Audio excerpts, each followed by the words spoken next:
अंदर ही अंदर इस सिस्टम के अंदर ही कुछ खलबली मच रही है, यानी कि ये बंदा इसी अंदर ही अंदर इस सिस्टम के ऊपर ही मूवमेंट कर रहा है ना। मैं पहले इस चीज को विजुअलाइज कराता हूं कि कौन से डायरेक्शन में इसकी मूवमेंट हो रही होगी और कितना हो रही होगी। जरा ध्यान से इसके पीछे का जो कॉन्सेप्ट है ना उसको समझते हैं।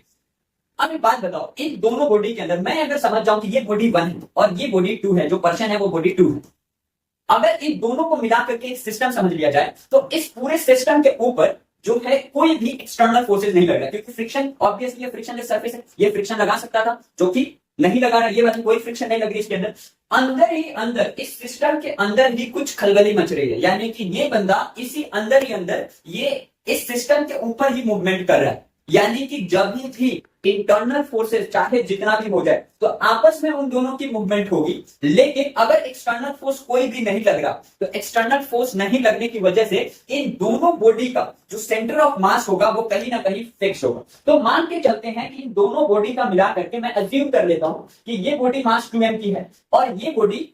m की है, तो इस बॉडी का centre of mass as a particle मैं इस चीज को अगर ट्रीट करूंगा तो लेट अस सपोज इस बॉडी का जो सेंटर ऑफ मास है वो यहीं पे होगा, तो CA बोल देता हूं मैं, सेंटर ऑफ मास इसका यहाँ पे है। और ये क्योंकि एक इलोंगेटेड बॉडी है तो ऑब्वियसली इसका मास 2m है, तो